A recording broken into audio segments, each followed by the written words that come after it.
Ayun mga troops, may nag-email. Package has been delivered na daw. Pero ewan ko, wala naman kumatok sa akin. Pero titingnan ko muna dito sa labas. Papasok na sana ako pero sakto, may nag-message. Sana nga, nandito na. Ayun, tamang-tama. Nandyan na siya sa labas. Ayun. Saktong-sakto.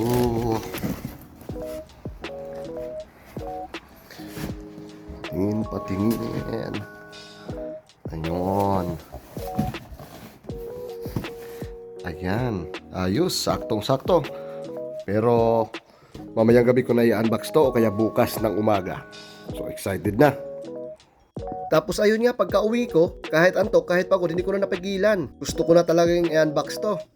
Pero syempre, bago tayo magpatuloy dito sa pag-unbox na ito, shoutout muna tayo. Shoutout dyan kay Hazel, kumusta ka na? Ingat palagi dyan. Shoutout din dito kay kumparing RJ Afalia. Ito, kumpare ko to, tapos kasama ko rin dati to sa barko. Shoutout din dito kay Ate Marisol Espino Bainaco. Thank you palagi sa pagsuporta sa mga video ko. So ayun mga troops, eto na. Tara na, i-unbox na natin tong ating bagong mapagkakalibangan. So, heto na nga siya, GoPro 12 Black Creator Edition. Ito ang pinakakauna-unahang nabili ko para sa sarili ko mula nang napunta ako dito sa Canada. Ito, bubuksan ko na. Tapos siguro pag-aaralan ko na lang sa YouTube kung paano talaga gamitin ko. Pero sa tingin ko madali lang naman to. Ayan, ang ganda ng case niya. Bitan pa oh. Kaya ako bumili rin nito. Kasi ayaw ko rin kasi na madalas gamitin yung cellphone ko sa pagkukuha ng mga video sa labas. Lalo na pag ganito sa ganitong panahon na malamig sa labas. Lalo na pa winter na. Ngayon nga pag nag-video ako, paputol-putol, pahinto-hinto, paulit-ulit. Kasi minsan nagmo-moist yung camera ko kaya malabo yung kuha minsan. Kaya ito, dahil gawa siya para okay siya sa mga malamig na area, yan napabili ako. Tapos ito yung case niya. Alright. Yun. Ito yung outside case niya. Tapos ito naman yung ilaw. Yun.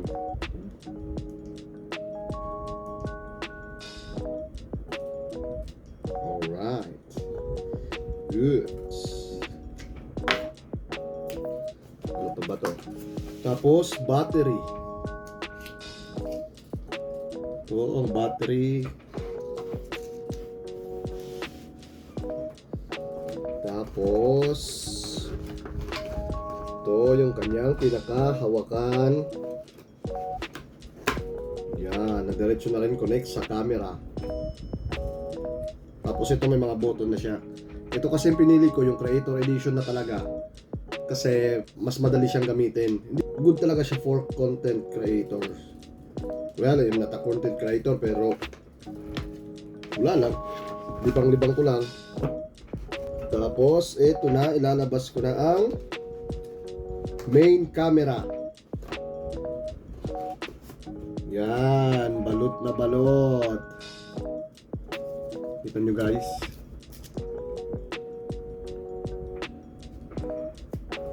Ito sa likod yung screen niya.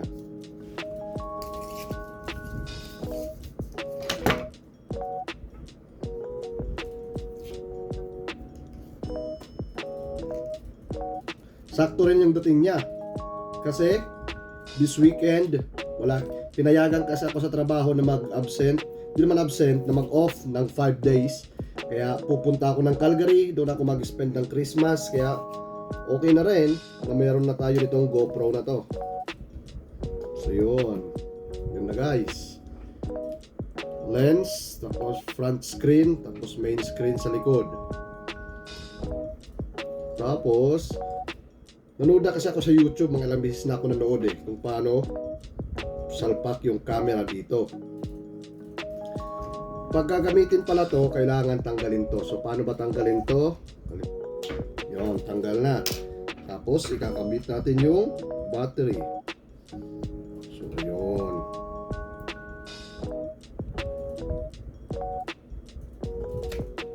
Yun na.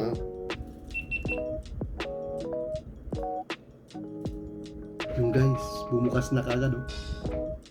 Ayun oh. So ayun nga, ikakabit natin siya dito. Tapos ito may nakalagay dito para sa charger. Ito.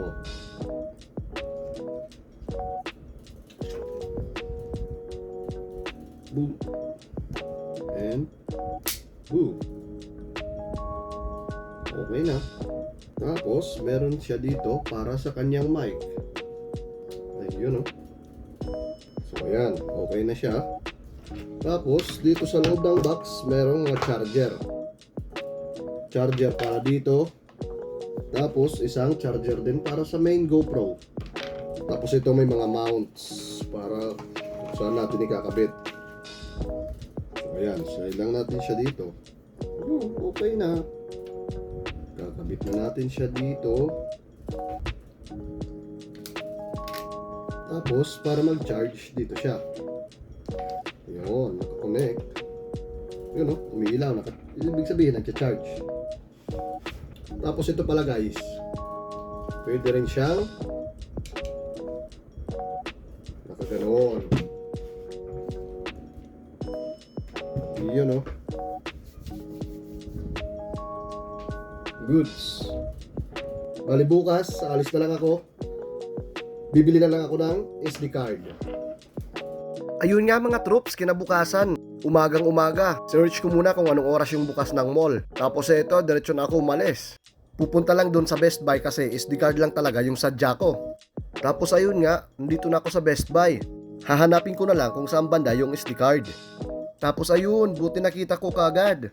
Tapos ito din yung brand na parang nirecommend ng GoPro na gamitin. Bali nagtingin-tingin na lang ako kasi sa online, sa website ng Best Buy ay meron silang sale ng mga SD card. Tapos sakto, yun din yung nakita ko dito. Kaya ayun, binili ko na kagad. Buti nga, naka-sale sila ngayon. Kaya ito, nakamura-mura ako. Bali itong 256GB lang muna yung binili ko. Bibili na lang ako sunod pagka marami ng video kapag napuno na to. Tapos ayun nga, ito nakalabas na ako sa Best Buy. Didiretso na ako dito sa may sakayan ng bus. Yan, dito na ako sa bus stop, maghihintay na lang. Yun lang talaga sinadya ko dito para bumili ng SD card. Tapos ayun nga mga troops, pagka uwi ko, wala na akong sinayang na oras. Hindi na nga ako nagbihis. Tapos hindi na muna ako kumain. Tapos ayun, binuksan ko na kagad itong SD card kasi gusto ko lang isalpak dun sa GoPro para magamit ko na yung camera. Kasi bago yun magamit, kailangan i-update pa yon. Madali lang naman i-update, i-connect ko lang sa cellphone ko tapos doon na mag-update na tapos okay na, magagamit na siya kagad. Ay nako, ano ba yung ginagawa ko? Parang nagbubukas lang ako ng maliit na sachet ah. Tapos ayun nga mga troops na mabuksan ko, syempre ay isasalpak ko na kagad dito sa ating camera. So ayan, salpak na para ma-update na at saka magamit na. Ayun nga, kinat ko muna yung video kasi kailangan ko gamitin yung cellphone para i-connect siya dito sa app ng GoPro para ma-update at magamit na. So ayun mga troops, nagagamit ko na siya. Ayan, ginagamit ko siya ngayon. Ayan, kitang-kita. Kaso, ang dami ko pang dapat pag-aralan dito. Ang dami ko pang ibubuting-ting, ang dami-dami ko pang isi-search kung paano talaga magamit ng maayos to. So ayun, hanggang dito lang muna mga troops. See you sa next video na lang. Thank you.